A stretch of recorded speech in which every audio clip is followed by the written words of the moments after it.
Welcome to a presentation on character types. As you know, we're reading some short fiction, and so it's in our best interest to have an understanding of the types of characters that authors create, to go into their fictional pieces, and to understand how they interact with one another. So let's get started. First type of character combination that we want to talk about is something that's probably already familiar to you, and that's the idea of main versus secondary characters. Main characters are what you would expect. They're characters that feature very heavily in the action of the story. They are quote-unquote important. And the reason I use the word important in quotes like that is because secondary characters are important also, otherwise they wouldn't be in the story.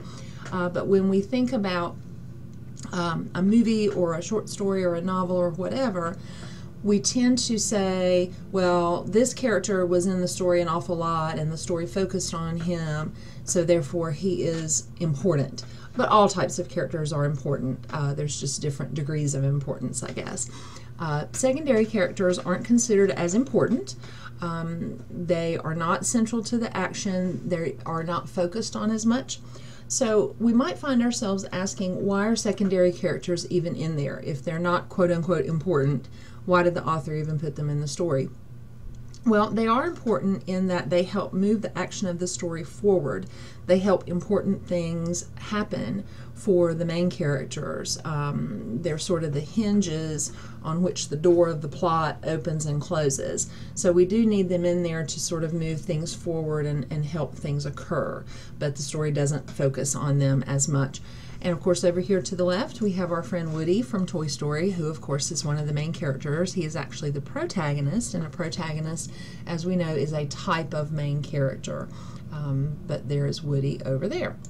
Okay, so round versus flat characters.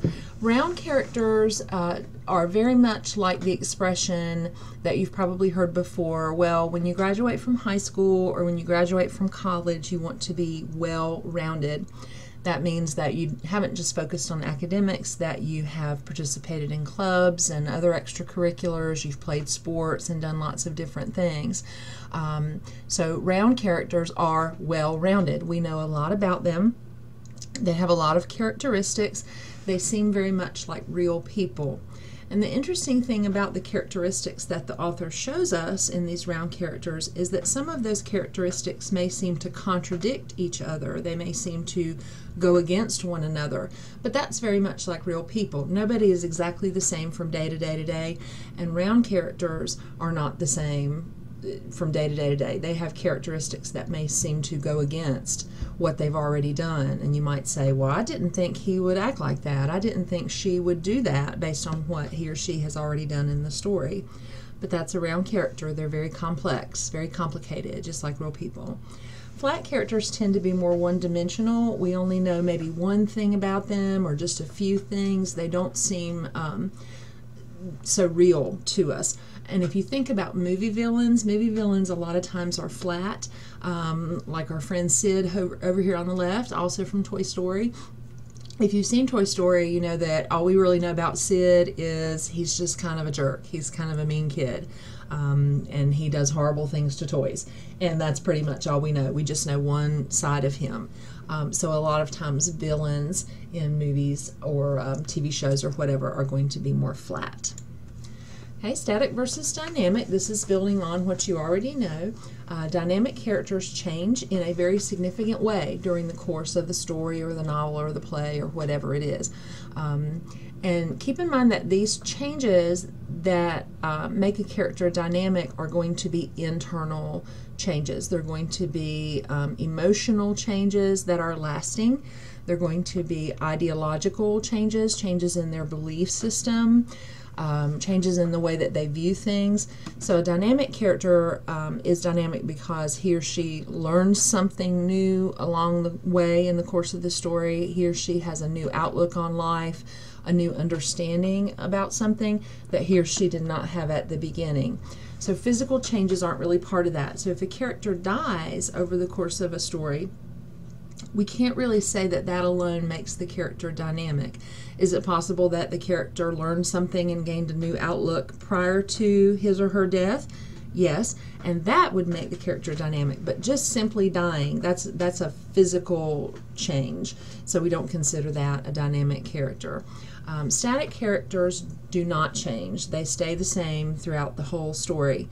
The way that I remember that is by thinking static stays. Those two words sort of sound alike. Static characters stay the same. Dynamic characters change. And as an example, over on the left, we have a still from one of my favorite Pixar movies, Up. And if you've seen Up, you know that the main character, Mr. Fredricksen, over there on the left, at the beginning of the movie, he's just a really grouchy old curmudgeon and just a grumpy old man and hates everything and doesn't want to enjoy life. And he certainly doesn't want the little kid on the right there hanging around with him. But throughout the course of the story, he learns to view life a different way. He learns to have a new understanding about what life should be, and he certainly comes to appreciate our little friend on the right a little bit more. So he's a great example of a dynamic character. Okay, so let's see what we know. Let's do a little quiz here. So when we think about main characters, the first bar there in the chart, do we think that main characters are usually round or flat? Take a second to think about that. Are main characters usually round or flat? Let's see what the answer should be. They are round, and I'm hoping that you got that correct. Main characters typically are well developed, and that makes sense because we have the author focuses on them more. We have the opportunity to learn more about them, so it makes sense that they would be round. Okay, second bar in the chart. Do main characters usually present themselves as static or dynamic? I bet you know this one right away. Dynamic, absolutely. Main characters are the focus of the story, and the point of the story typically is to show how the main character deals with conflict and how that conflict changes the person that goes through it. So it makes sense that they would be dynamic. Secondary characters, do we think they are usually round or flat? Don't think too hard on this one. They are generally flat. Not always, but most of the time, and that makes sense too. Okay, secondary characters are usually static or dynamic. What do we think? If our main characters are dynamic, then our secondary characters probably are static, and they are. Okay, this one's a tough one. We got to use some application process down here on the last one. If a character loses 2 pant sizes, goes on a serious diet, loses 2 pant sizes or 2 dress sizes over the course of the story, does that make that character static or dynamic? What do you think? Just the weight loss in itself is only going to make the character static. Now, is it possible that in the course of trying to lose all that weight, the character comes to be more confident in him or herself, sees him or herself differently, becomes more outgoing, is able to spend more time with people, feels better about himself or herself? That is very possible, and that in itself would make the character dynamic. But just the losing weight, that's a physical change, doesn't qualify as dynamic. So I hope now that you have a better insight into the types of characters that authors create, you will be able to understand and appreciate the literature that we'll be reading for the rest of the year as we go forward. So thanks very much. Bye.